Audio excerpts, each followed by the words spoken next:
আমরা আজকে আলোচনা করব মুরগির লেয়ার মুরগির ঠোঁট কাটা বা চেকা দেওয়া এটার উপরে। মুরগি আমরা ঠোঁট কাটি কেন, কারণটা কি? কারণটা হলো একটা সম্ভাবনা থাকে যে মুরগি টুকরাটুকরি করতে পারে, এরকম একটা সম্ভাবনা থাকে। এই ভয় থেকে আমরা মুরগির ঠোঁট কাটি। মুরগি যদি ঠোঁট না কাটি তাহলে কি হবে? না কাটলে সমস্যা হতেও পারে, নাও হতে পারে। মানে আমরা রিস্ক নিতে চাই না, সেই হিসেবে আমরা করে থাকি। যদি টুকরাটুকরি করে মানে ক্যানাবলিজম যেটা হয়, অনেক দেশে আছে ঠোঁট কাটা নিষেধ, ঠোঁট কাটা যাবে না। তাছাড়া একটা সিস্টেম আছে ইনফ্রারেড, বিভিন্ন দেশে, আমাদের দেশেও ছিল ডায়মন্ড কোম্পানির, মানে একটা আলোক রশ্মি ইনফ্রারেড বলে, এটা ঠোঁটের এখানে দিয়ে দেয়, তারপরে 1 মাসের মধ্যে ওই ঠোঁট পড়ে যায়। ওটা খুব বেশি ইফেক্টিভ ছিল না সম্ভবত, যার কারণে আমাদের দেশে এখন আর এটা নাই। মুরগির মধ্যে ছোট বড় থাকে, বিভিন্ন সাইজের থাকে, তখন ছোট মুরগি বড় মুরগি ঠুকরায়।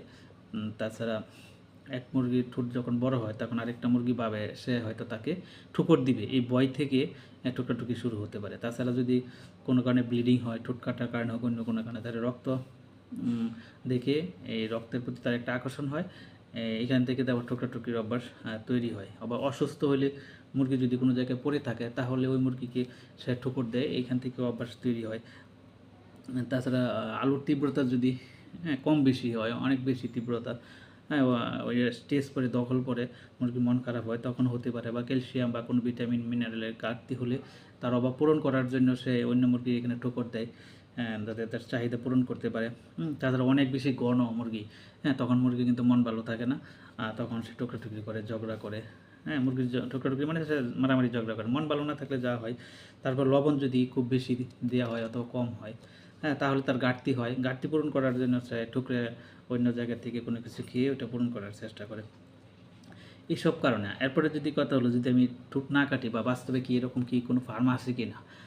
হ্যাঁ, আমার জানা মতে কিছু কিছু ফার্মা আছে, তারা শুধু সেকা দিছে, পরবর্তী তার ঠোঁট কাটে না, ওইসব ফ্লকও আছে। কোনো সমস্যা হয় না। আচ্ছা, যদি ঠোঁট না কাটি তাহলে মুরগির কী সুবিধা পাওয়া যেতে পারে?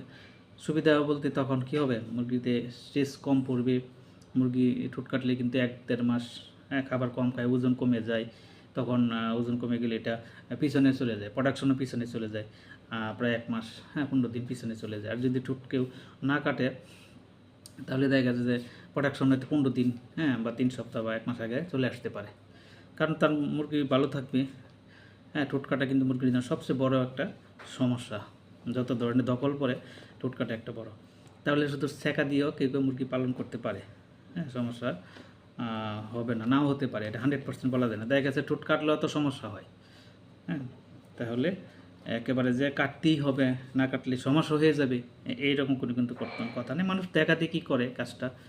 আমাদের দেশে খামারিরা দেখাদেখি করে, এটা না করলে কি হবে, ওই চিন্তাটা কখনো কেউ করে না আর কি। এই হলো অবস্থা।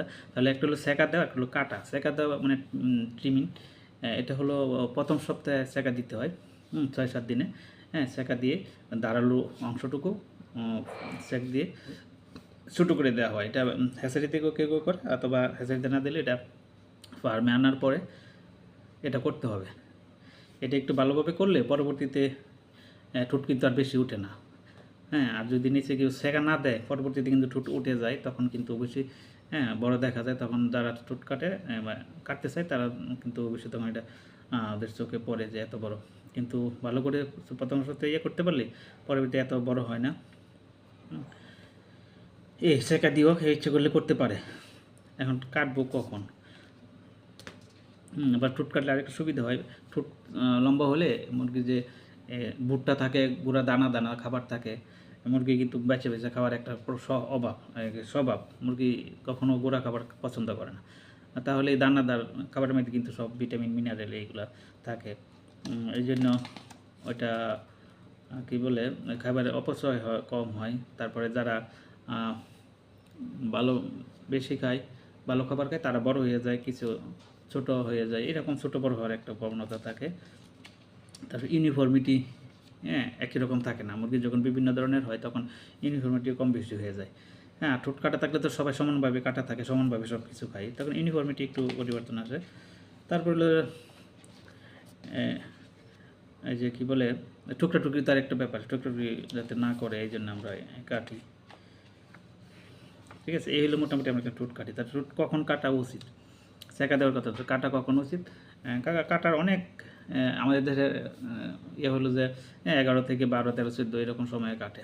সঠিক সিস্টেমটা কখন? সঠিক হলো 9 থেকে 11-র মধ্যে কাটা সবচেয়ে ভালো।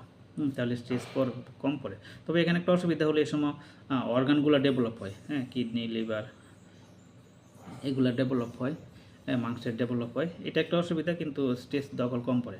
আবার 12 থেকে 14 ওইদিকে অনেক করে, কিন্তু ওইদিকে করলে কি ওইদিকে স্ট্রেস বেশি পড়ে, মুরগির বেশি দখল পড়ে। হ্যাঁ, পরে করলে দেখা গেছে মুরগি অনেক সময় প্রোডাকশনের পিছনে চলে যেতে পারে। তবে সবচেয়ে ভালো হলো এই যে 9 থেকে 11-এর ভিতরে করি, এটা আমার মনে হয় সবচেয়ে বেশি ভালো। এরপর হলো আরেকটা ঠোঁট কাটার আরেকটা বিষয় হলো, ইচ্ছা করলেও কিন্তু মানুষ নির্দিষ্ট সময় ঠোঁট কাটতে পারে না, কারণ এখানে ভ্যাকসিন শিডিউল থাকে। ভ্যাকসিন শিডিউলের কারণে ঠোঁট কাটার একটু এদিক সেদিক হয়ে যায়, অথবা ভ্যাকসিন শিডিউল এদিক সেদিক হয়ে যায়, কারণ এখানে 1 মাস মিনিমাম 15 দিনের একটা ঘটনা বা 1 মাসের একটা ঘটনা, এখানে কিন্তু অনেক কিছু ঠিক থাকে না ভ্যাকসিনের। তাহলে এর ভিতরে আমরা করতে পারি আর কি। ঠিক আছে, তারপরে ঠোঁট কাটার নিয়ম যেটা, দুটা সমান করে কাটতে দিব, সমান, অথবা নিচেরটা একটু বড় থাকবে।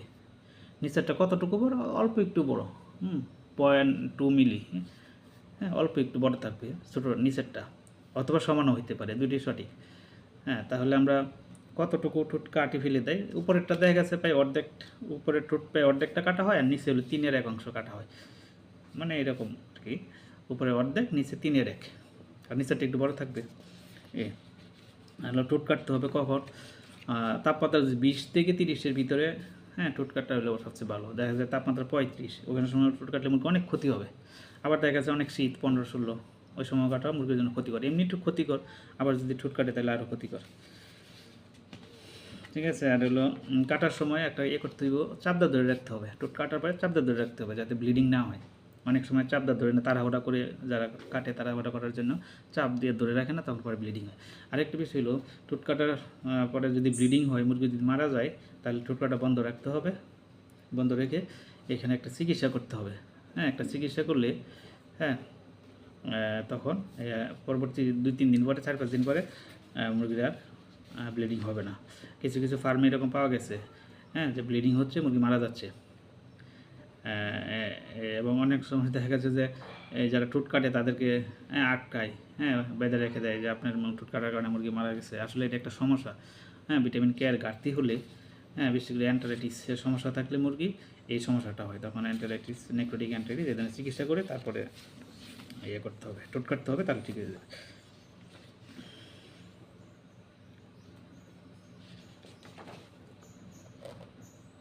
তারপরে এই যে একটা ছবি আছে, মানে কতটুকু আমরা ঠোঁট কেটে দিই, এই যে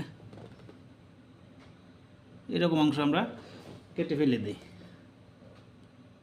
আবার অনেক সময় করে কি, অনেকে এই ব্যবহার করে, এটা সঠিক না আর কি। এই যে ঠোঁট কাটছে, নিচেরটা অনেক বড়, এরকম এরকম করা যাবে না। আবার অনেক সময় দেখা যায় ঠোঁট কাটার পরে মোটা হয়ে যায়, ঠোঁটের অংশটা অনেক মোটা হয়ে যায়, সামনের অংশ অনেক মোটা হয়ে যায়, এটা ঠোঁট কাটার কারণে, কোনো সমস্যার কারণে এটা এরকম হয়।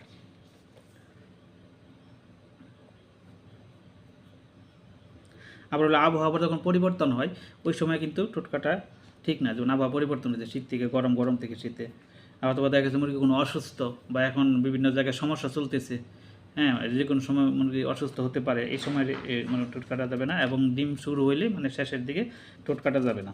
এরপর দেখা গেছে যে সালফার ডাক যদি অনেক দিন ধরে খাওয়াই, ওই সময় মুরগি স্ট্রেসে থাকে, ওই সময় মুরগির ঠোঁট কাটা ঠিক না। আর এটার তাপমাত্রা কত রাখতে হবে, মানে মিনিটে 15টা মুরগির ঠোঁট কাটতে, বেশি কাটতে গেলে মুরগি ভালো হয় না। তারপরে হলো তাপমাত্রা 800 ডিগ্রি সেন্টিগ্রেড ব্লেডের তাপমাত্রা। একটা ব্লেড দিয়ে 20,000 মুরগি বেশি ঠোঁট কাটা ঠিক না। আর হলো যারা ঠোঁট কাটতে আসে তাদেরকে পরিষ্কার পরিচ্ছন্নভাবে ব্লেড, নতুন ব্লেড নিয়ে যাতে আসে, ভালো ব্লেড নিয়ে আসে।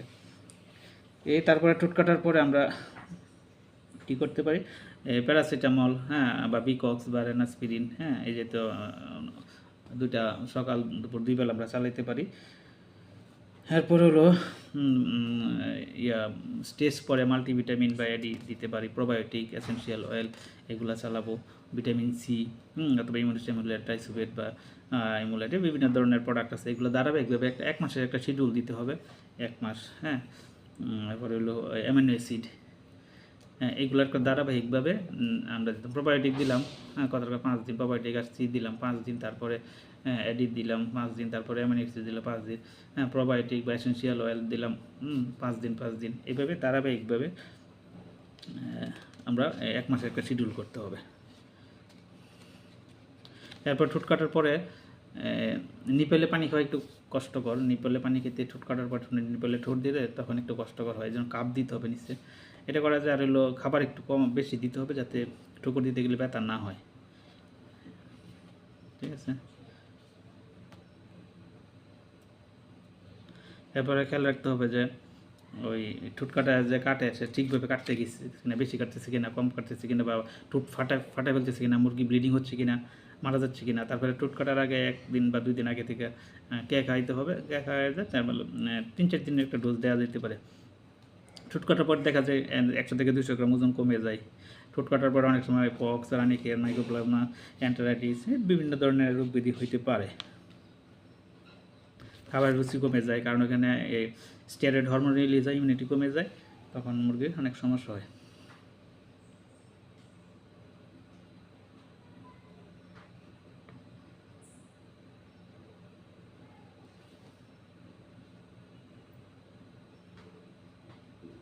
এই যে এখানে ছবি আছে,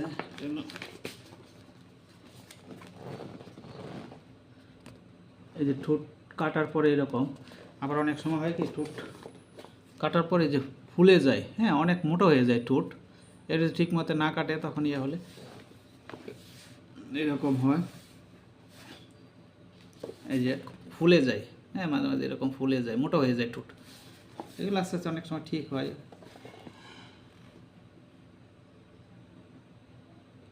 এই যে নর্মালি এরকম ঠোঁট থাকে 11 এই যে 10, 9, 10, 11 সপ্তাহে মুরগির ঠোঁট এরকম লম্বা লম্বা থাকে, এগুলো কাটতে হয়। তাহলে আমরা দেখলাম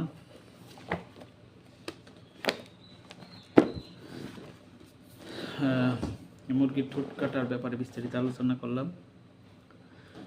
হ্যাঁ কেউ ইচ্ছা করলে ঠোঁট সেকা দিয়েও পালতে পারেন বা এমনিও পালতে পারেন, বিস্তারিত আলোচনা করলাম। এই পর্যন্তই, আল্লাহ হাফেজ।